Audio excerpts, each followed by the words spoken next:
Alors comme ça, Stalk on fait des reviews, mais on sait pas quel match vaut des points. Je sais même pas si ce match compte dans la guerre entre Def et Olaf. Je sais même pas s'il compte. J'ai l'impression que t'as du mal à t'en sortir, à faire toutes ces reviews toute seule. Alors tu sais quoi? Je vais venir ici aujourd'hui pour ramener du storytelling.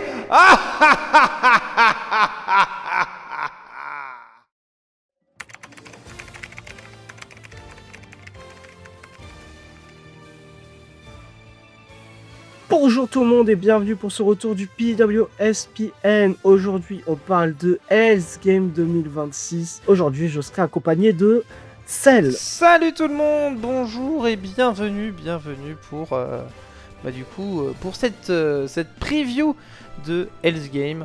Un PPV qui me hype beaucoup, il y a beaucoup de matchs où il y a beaucoup de choses à dire et beaucoup d'incertitudes. Bon, peut-être pas sur tous les matchs non plus. Mais voilà, un PPV qui est cool et je suis content d'arriver, de commencer pour un PPV qui est cool. Parce que comme ça, je vais pas passer pour les grilles de service à faire que de râler. Donc non, puis en vrai, j'ai beaucoup de chance de pouvoir être à cette place. Moi, j'adore. J'ai regardé toutes les vidéos, je suis un grand fan. Tu seras pas payé. Donc on va parler de Hell's Game 2026. Vous l'avez entendu, une carte qui hype mon collègue et qui me hype tout à fait aussi, hein. Je pense qu'on peut dire c'est le début du premier PV d'une nouvelle PEW pour de vrai. Pour la première fois depuis longtemps, on a deux brands au même niveau qui ont clairement deux rosters distincts. C'était pas arrivé depuis 2020. Bah non, c'est pas arrivé depuis 2020, donc voilà, là, ça va être littéralement la première fois. Et en plus en 2020, c'est resté 4 mois, un truc comme ça, j'irais 4 mois. Ouais, c'était un retour éphémère, mais très éphémère, oui, très éphémère. Celui-là, il semble parti pour durer. En tout cas, ce soir, c'est vraiment la première pierre pour voir si le brand split vraiment fonctionne.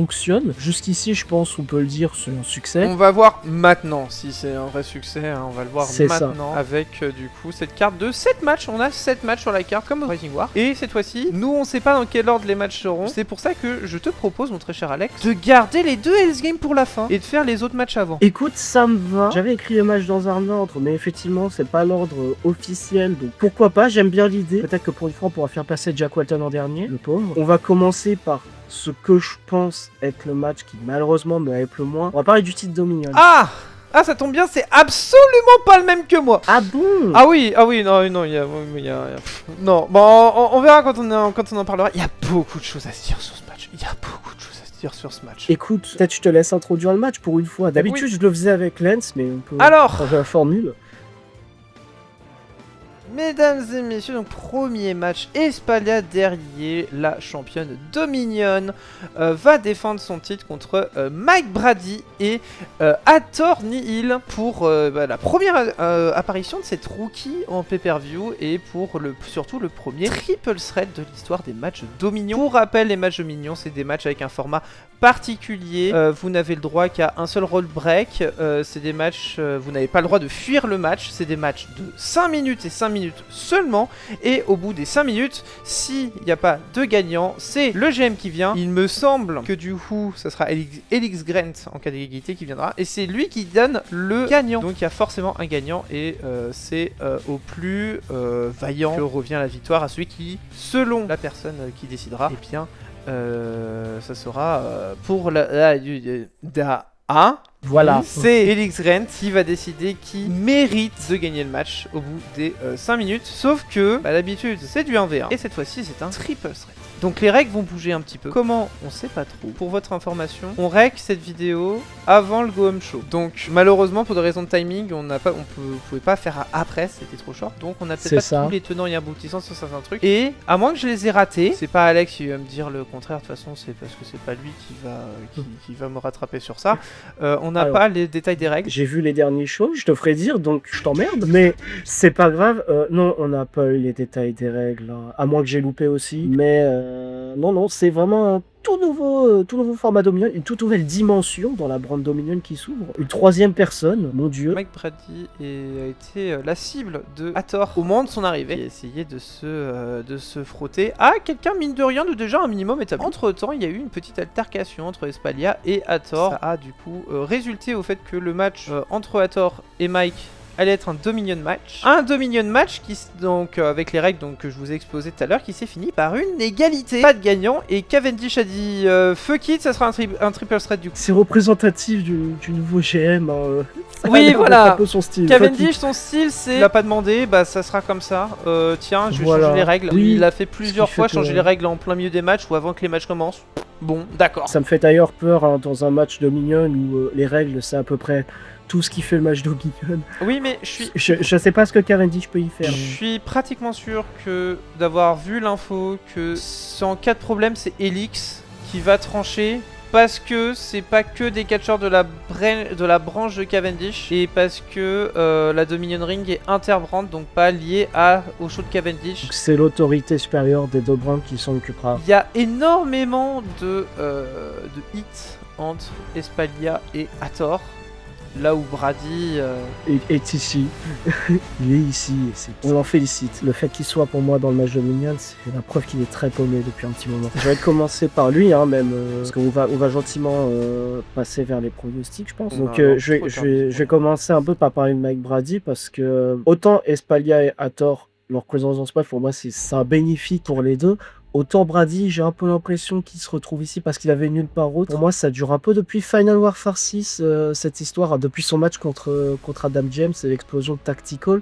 Brady sait pas trop quoi faire. Et surtout, quand on voit où est Adam James aujourd'hui, ça se voit qu'il a un peu perdu hein, avec le split. Il se met tout le monde à dos depuis des années, j'ai envie de dire. Et du coup, il est passé complètement à côté de toute la guerre et il a pas eu sa place. Mais écoute, il y en a d'autres qui étaient dans ce cas-là, hein, puisque Bassem Assam aussi n'a pas pris part à la guerre et pourtant Bassem Assam, ils sont très bien sortis, on en reparlera plus tard. Ah donc, oui, bah oui. Bon, bah voilà, c'est Brady, il est là, je suis... Mais en même temps, bon, s'il y a bien un truc pour se relancer pour lui, c'est celui-là. Mais je le vois pas gagner. Non, moi non plus. Et du coup, la question c'est, est-ce que Hathor, qui a une identité visuelle très intéressante, qui a un personnage qui est très intéressant, qui fait des petites vidéos promo qui sont très très sympas, est-ce que elle pourrait gagner la Dominion Ring? Moi, à titre personnel, je pense pas et je vais partir sur le prono. Je vais faire le premier prono de cette vidéo. Après, je sais pas combien de temps ça fait qu'on a commencé à rake et c'est beaucoup trop long déjà et on n'a même pas fait le premier prono.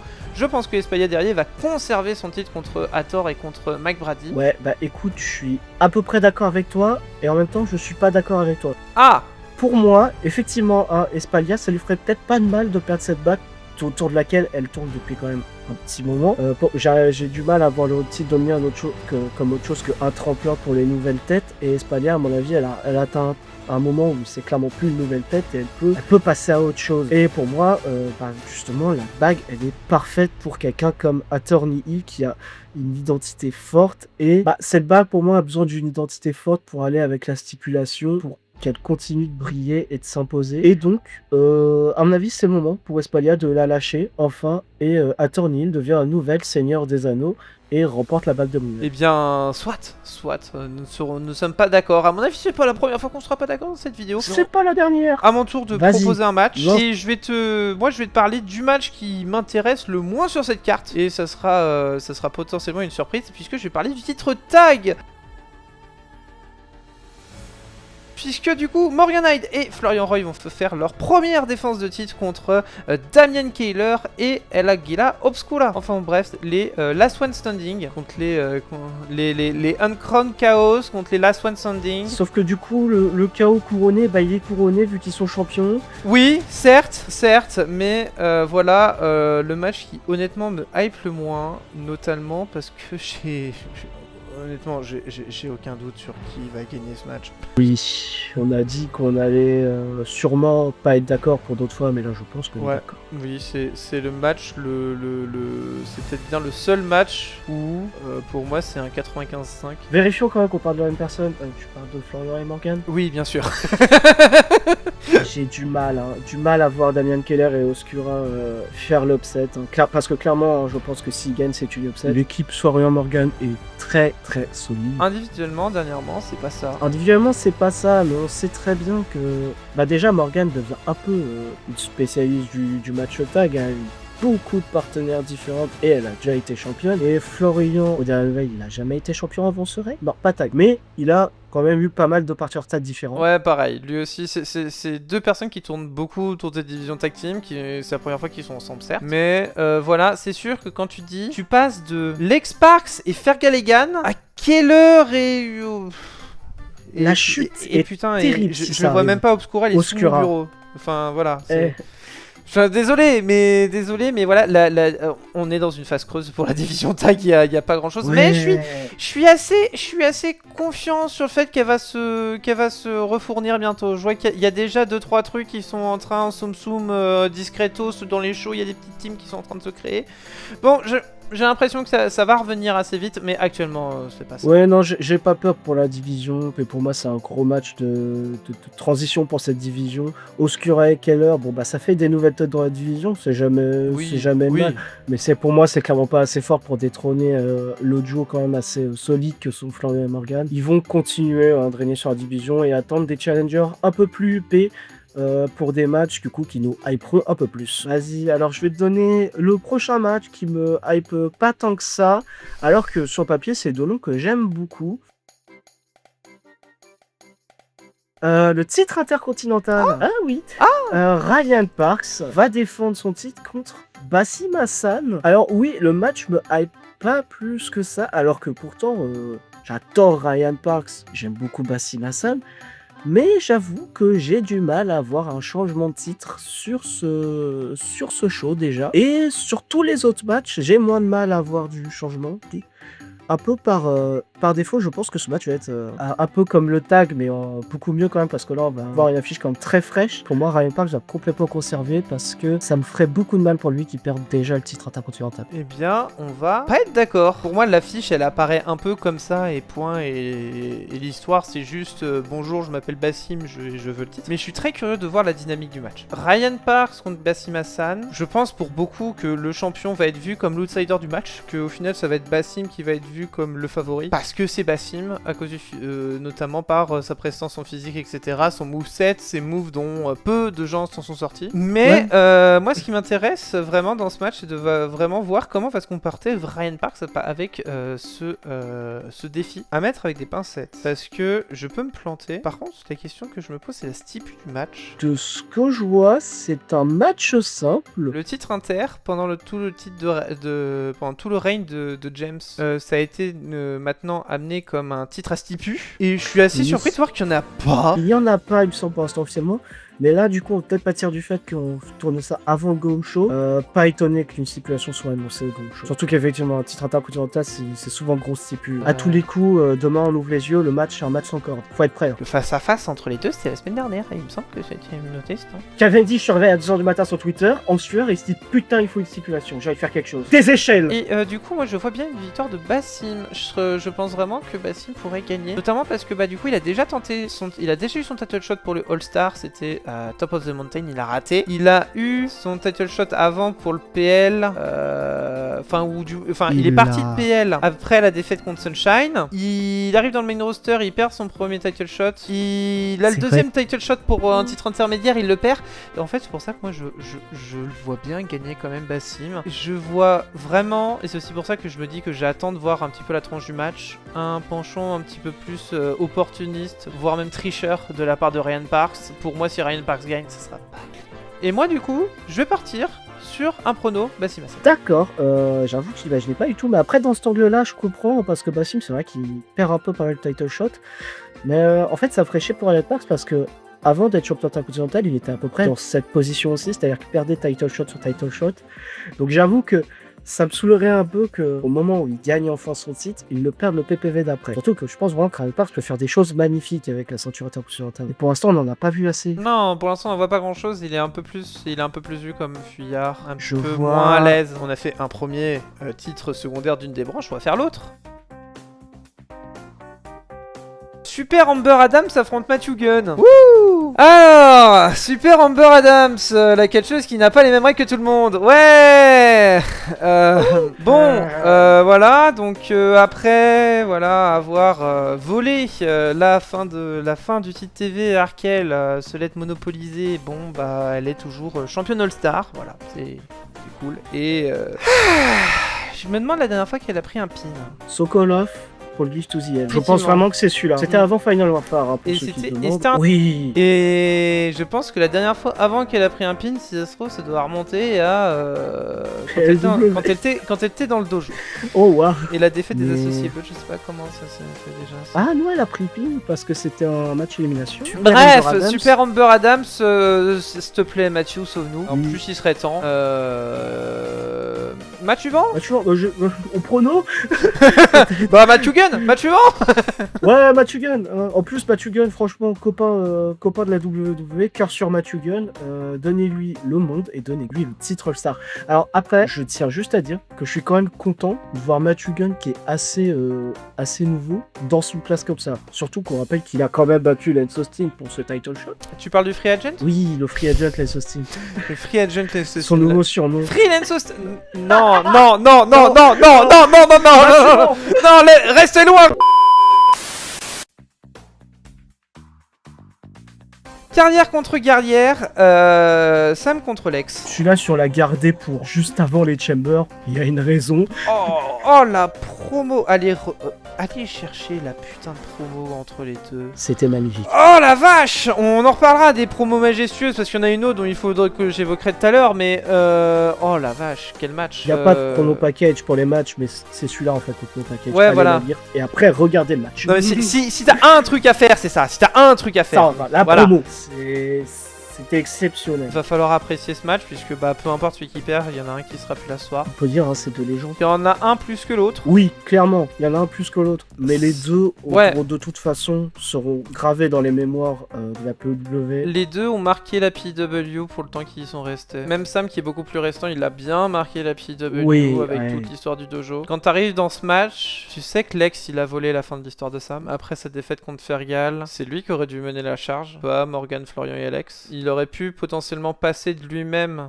en disant j'ai raté. Mais au final, Lex lui a tout retiré. Parce que là où il aurait pu soit essayer de désespérément se relancer pour relancer la charge contre Death, ou alors juste dire à Morgan je te passe le relais, ou à n'importe qui d'autre. Au final, il a même pas eu le choix. Et c'est un choix qui lui a été imposé par Lex. Il et a il est été revenu effacé par juste Lex. après.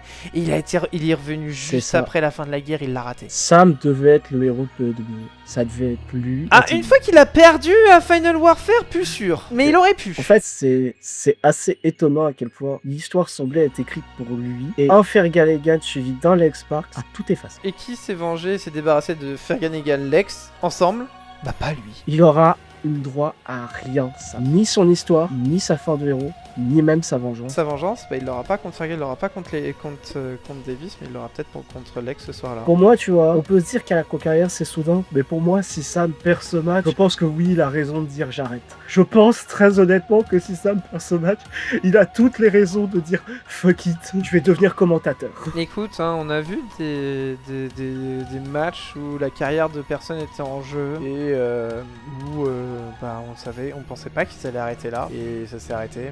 Alors bon, pas les PW parce que la PW est trop récente pour avoir ces cas-là. Mais c'est On déjà a eu arrivé. des surprises. On n'est pas à l'abri d'avoir des surprises, bonnes ou mauvaises. Est-ce qu'on sera enfin débarrassé de Lex Parks? 90% des backstage crient oh yes. 90% parce qu'il a des potes quand même. Bah par contre, attention, il n'y a plus PLW, faut faire un retour. Quand tu regardes un petit peu le passé, c'est quand tu regardes Lex, il a eu son match contre Harker qui fait un petit peu comme le passage au flambeau. Il a eu sa team avec Fergal, il a eu son petit tag. Et tu peux te dire, bah oui, bah du coup c'est le farewell de Lex. Et quand tu regardes Sam, tu peux prendre le passage de flambeau avec tout ce qui s'est passé avec Death, avec potentiellement Morgan. Tu peux voir sa défaite, le passage de flambeau avec Ember où il a eu son match contre Ember. Tu peux le voir comme ça aussi. Enfin voilà, ils ont deux routes qui peuvent faire comme si c'était un farewell pour les deux, ce qui est perturbant. Je pense quand même qu'on est plus sur un farewell de Lex Parks. Je vais partir là-dessus aussi, mais purement parce que aussi c'est plus vieux des deux. Oui, bah oui. En fait, c'est très simple pour moi. Sam a encore des choses à raconter comme au hasard. Gagner ce putain de titre mondial qu'il n'a toujours pas touché. Quand Lex a tout fait. Sur le papier, Pour moi, c'est compliqué. Je pense que personne n'a tout oui, fait. Tu l'as dit, il a même eu sa team irlandaise avec Fergal. À part se dire gagner le Rumble, je vois pas qu'est-ce que Lex il peut faire de plus. Oh, t'es pas prêt, toi. Le retour. En acier. Comment ça, la retraite, Boulanger? Sous un masque en acier. Incroyable, du coup, on a eu le même prono sur un autre match. Alors pourtant, celui-là, purée, il est difficile. Hein. Ce jeudi, l'Xbox, hein, mais fébrile. Ouais, fébrile. Hein. Moi non plus, je suis pas rassuré pour Sam. Et Non. Puis au vu de son état de forme dernièrement, il a pas gagné un match depuis Et qu'il est revenu. non, mais par contre, il y a quelque chose qu'on n'a pas dit. Hein. C'est un match hardcore. Pour moi, c'est un non-facteur parce que les deux sont à l'aise là-dedans. Donc Oui, c'est oui, pas. T'as rien. Enfin, y en a aucun des deux qui va prendre l'avantage sur l'autre parce que c'est hardcore. Hein. Lex, le hardcore, c'est il le s'en seul fout. match. Sam, le hardcore, bah.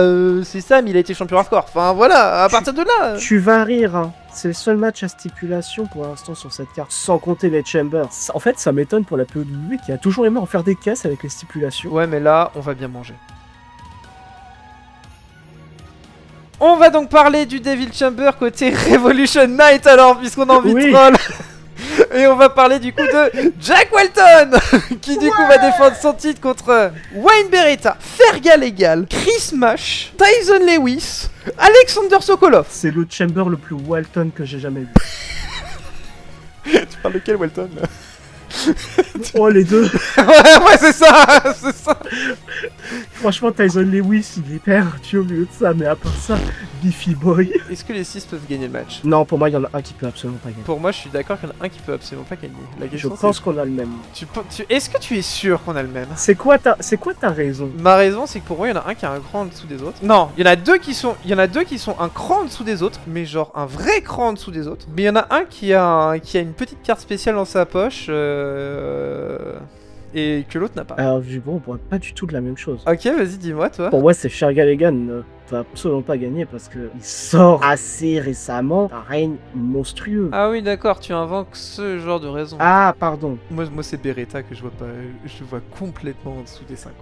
Je voulais être poli, hein, mais... Moi c'est Beretta que je vois pas au niveau des autres. Et Lewis aussi, il a un cran en dessous de tout cela. Oui, mais Lewis c'est Lewis. Lewis c'est Lewis. Il peut être un cran en dessous de tout le monde, il gagne. Il peut gagner même s'il est un cran en dessous de tout le monde parce que c'est Lewis, que c'est l'opportuniste, il a quelque chose à prouver. Il a quelque chose à prouver. Oui. Mais ça reste un petit peu le team opportuniste. Et ça me choquerait pas qu'il gagne le match. Là où Wayne, c'est le seul que je vois vraiment en dessous et qui a rien pour le sauver. Wayne, je pense qu'il est là pour. Wayne est là pour faire un échange de chop avec beaucoup de monde et échanger des gros coups. Qui dans ce match ne fait pas des chops, ne fait pas des échanges de chop avec Lewis. tout le monde? Lewis, c'est Dans tout. ce match, il fait C'est tout. Lewis dans ce match, il court.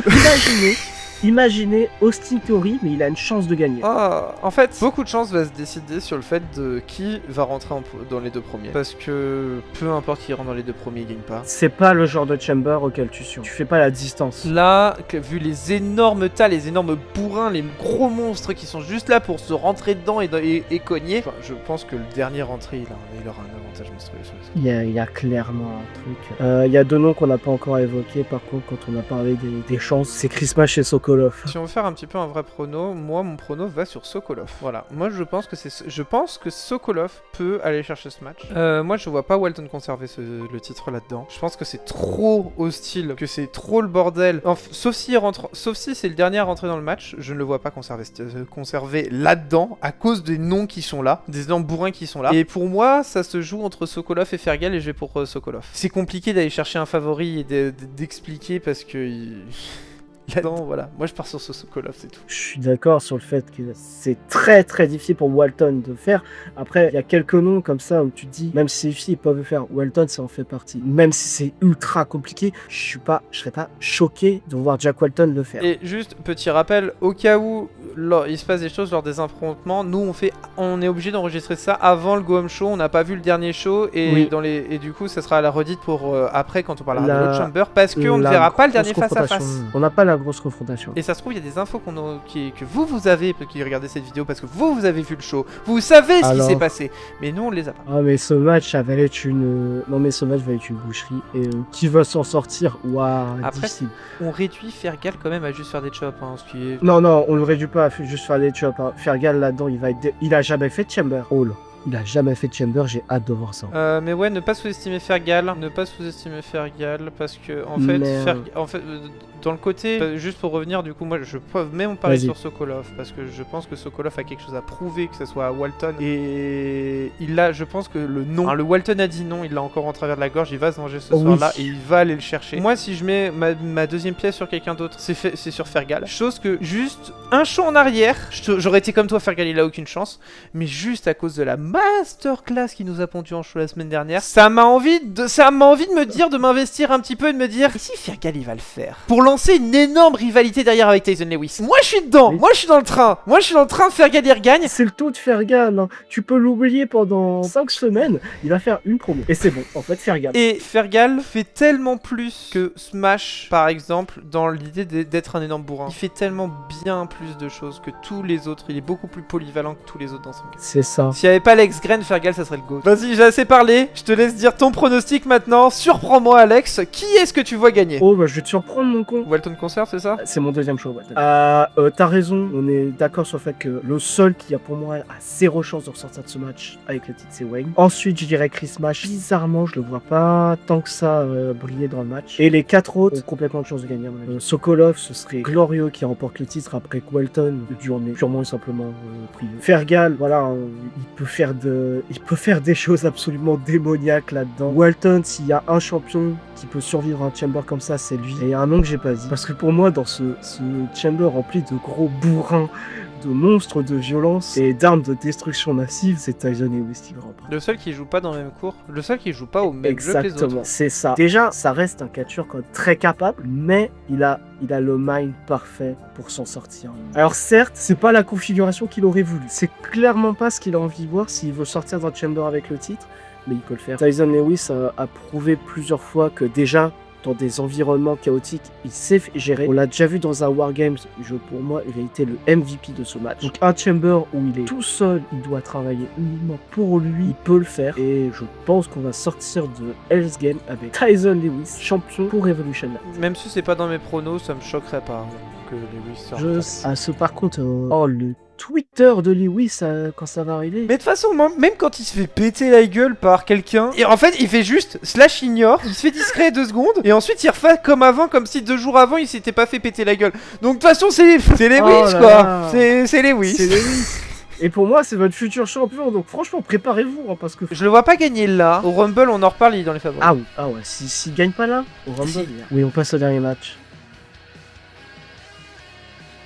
Davis Chamber, encore une fois, pour couronner le premier champion de la branche Anarchy-Zone. Pour la première fois depuis 2020, on a un second titre mondial. Depuis la mort du titre Apocalypse, ça n'était pas arrivé. Pour cet événement historique, nous aurons donc Adam James contre Will Hunter, contre Alex Grant, contre Arkel Redson, contre Red Drago, contre Sunshine Victory. Pour commencer, je te laisse la main sur ce chamber.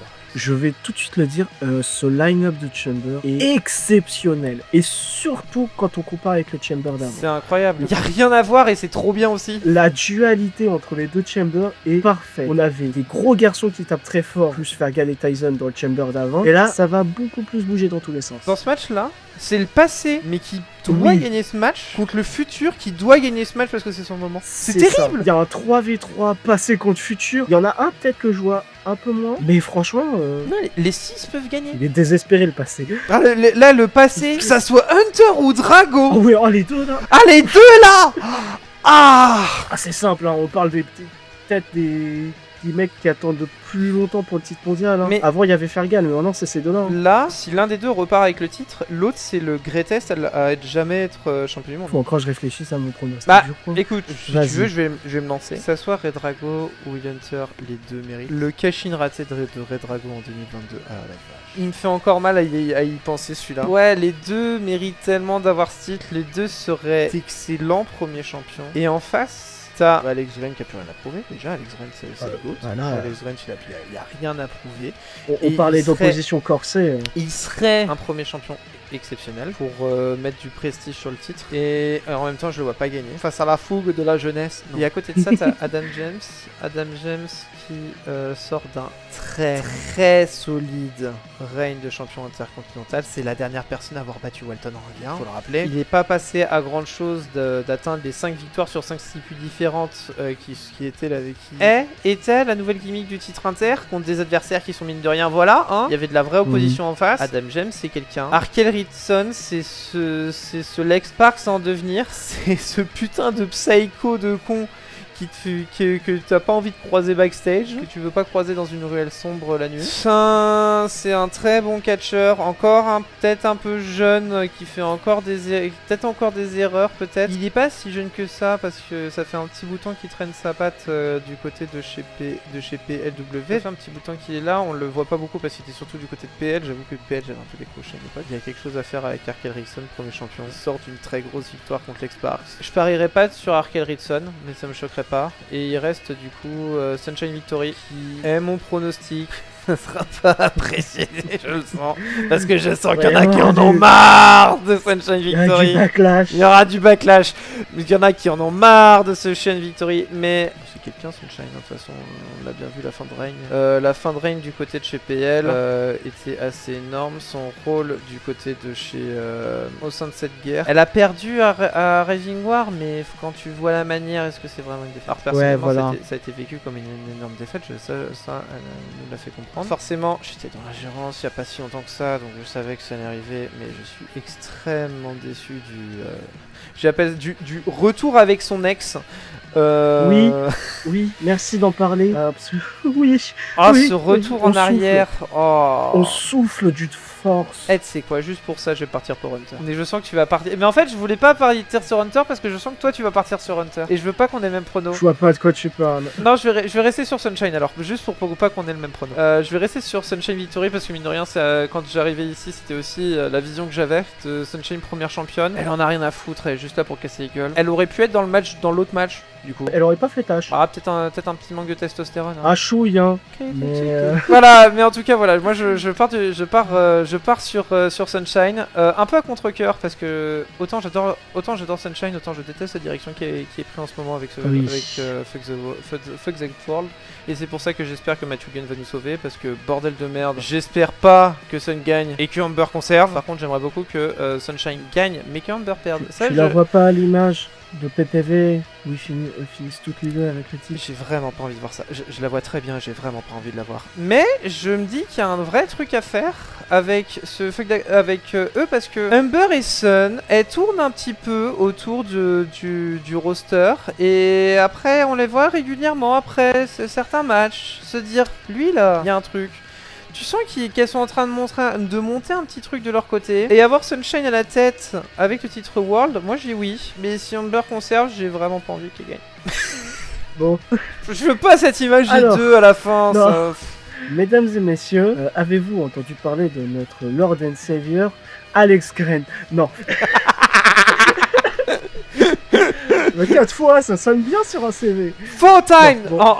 Il pourrait te gagner, mais ça ne durerait pas longtemps, je pense. Je vais évacuer tout de suite pour moi si me semble évident. Alex Grant, pour moi, sur le papier, est l'ultra favori de ce match, ne serait-ce que par son pedigree. Si on part juste les catcheurs à côté d'eux, il est 3 fois champion du monde. Je dis déjà 4 fois, donc ça allait arriver. Il est 3 fois champion du monde et surtout, il a gagné les 2 derniers chambers dans lesquels il a participé. C'est intéressant que je n'avais pas. Il a fait 3 chambers. Il a gagné ses 2 seuls chambers où il n'était pas en paire avec Nick Smith. Oh putain, j'avais pas envie de me souvenir de ça. Sans transition, parlons de Red Drago. Pour ceux qui n'ont pas la référence, n'hésitez pas à regarder les fabuleuses histoires du catch RPFR sur la chaîne PW.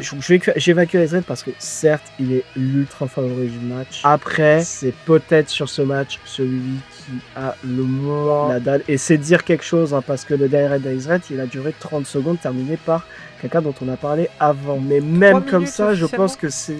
3 minutes officiellement, il a... moins que Morgan Hyde. Officiellement, il a moins que Morgan Hyde. Morgan Hyde a un règne plus long que Alex Grant. Même comme ça, j'ai quand même l'impression que c'est celui qui a le moins la dalle pour ce titre. C'est dire à quel point c'est un match de gros dalleux. On peut le résumer comme ça. Après, je vais aussi évacuer Arkel Ritson et Adam James. Même si Adam James est sur une trajectoire que franchement je ne voyais pas. Je pense pas qu'il avait ce genre de carrière en lui. Mais je pense que c'est encore un poil trop tôt pour lui.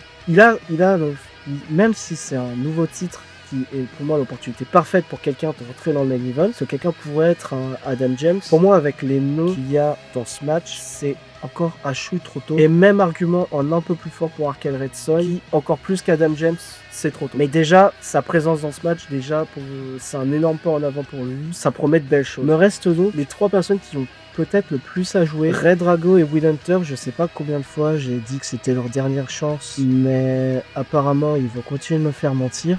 En même temps, les deux ont pris des arrêts qui devaient être leur retraite, donc forcément... Les deux ont officiellement pris leur retraite et sont revenus.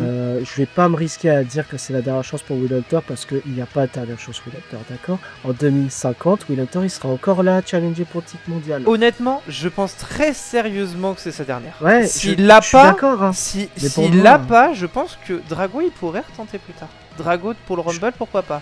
Will Hunter, pour moi, c'est la laf. Pour moi, sa dernière chance à Will Hunter, c'était la Mountain Cup. Et pourtant, il est encore là à se battre pour un titre mondial. À la Mountain Cup, il gote des ficelles. Et Red Drago revient d'entre les morts. On sait vraiment que c'était un chapitre qui s'était clos en 2022. Le voir en 2026 se battre pour être le premier champion d'Anarchy Zone, ça me sidère. Et à côté, il y a Sunshine. T'as dit à peu près tout ce que je pensais sur Sunshine. J'adore le catcheur, la catcheuse et le potentiel. Je déteste la direction. Je suis tout cœur avec toi là-dessus.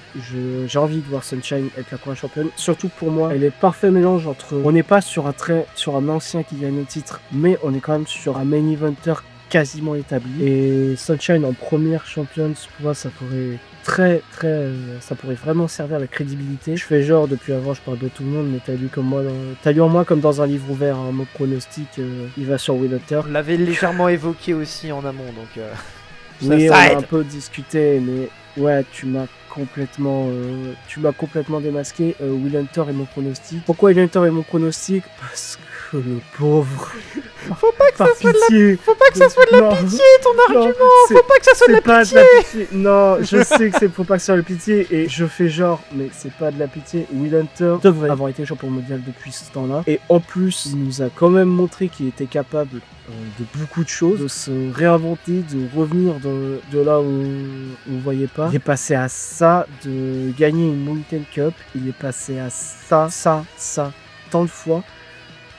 Alors qu'il a complètement ce qu'il faut pour être le champion du monde. Will Hunter, pour moi, c'est le champion du monde qui ne l'a jamais été. Qui de mieux pour lead une nouvelle branche avec un nouveau titre que quelqu'un qui a déjà atteint le niveau d'un champion mondial, mais qui reste un nouveau champion? Et moi, Alex, j'aimerais juste te dire du coup quelque chose. Est-ce qu'il en faut pas des gens comme ça qui devraient gagner le titre mais qui le gagnent pas? Est-ce qu'il en faut pas pour donner du prestige au titre d'avoir des gens qui sont là, ont tout fait pour l'avoir, mais n'y arrivent pas? Si, il faut, mais c'est pour ça qu'on a Red Drago ou qu'on a Sam Cowell. Contrairement, je vois, à Red Drago, pour moi, Will Hunter, il y avait le moment où il fallait qu'il ait le titre. Et il l'a pas. Je t'entends, je te vois pas, mais j'entends la consternation. Ah, tu m'as eu quand t'as dit, c'est pour ça qu'on a des Red Drago. Je savais. Ton silence me dérange. Mais tu sais, en même temps, c'est mon rôle de faire en sorte que t'es pas le type pour dire, alors on a dit... Ah, si Alex Raki élimine Red Drago dans le match, je pleure. Oh oui. Il commence le match, blanc. Tout ça pour avoir le Red Drago Alex Grant. Final Warfare et Alex Grant qui gagne. Dans un steel cage. À l'époque, et à la fin, il y a Darren White qui vient de marquer au fer rouge une deuxième fois. On divague, Alex, et j'en ai pis. Vague.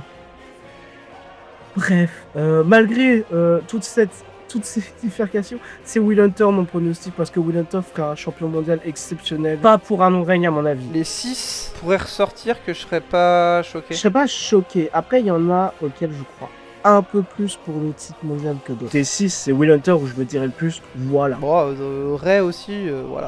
Ray, oui aussi. Quand même. Oh, Ray, champion mondial. On sort de Hell's Game et les champions mondiaux, c'est Red Drago et Tyson Lewis. T'imagines, tu retournes dans le passé, en 2024, on te dit, mec, il y aura une nouvelle branche en 2026 et le premier champion, c'est Red Drago. Non mais imagine, tu retournes le passé en 2020, après la draft, où il est pas drafté, et on me dit ça. Oh putain, c'est vrai qu'il était pas drafté, ce con, parce que personne n'en voulait. Free agent, Red Drago. Comme Lenso. Mesdames et messieurs, c'était la vidéo pronostic de... C'était la vidéo pronostic du Devil Chamber.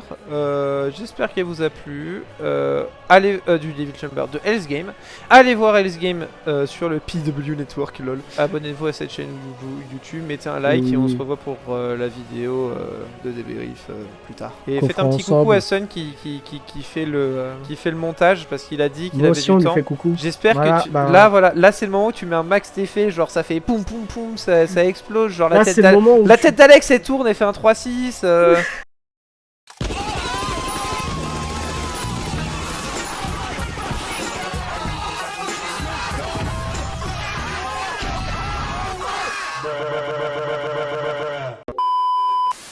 Ce qui m'énerve, c'est que ce sera le meilleur montage de ma chaîne. C'est pas toi qui l'as fait. C'est si vrai. Regarde, ça c'est Jean-Michel. Ça tu coupes pas au montage, ça regarde, c'est Jean-Michel. Voilà, et ça tu vois, et bah c'est catch. Et ça c'est catch, ça c'est Jean-Michel, Michel. C'est le catch. Et ça tu vois, c'est mouche. Surtout si vous êtes en Bretagne, allez voir la NWC. Je suis jaloux, c'est la seule chose dont je suis jaloux pour le Bretagne. On a fini d'enregistrer là, non? Ouais, on cut là.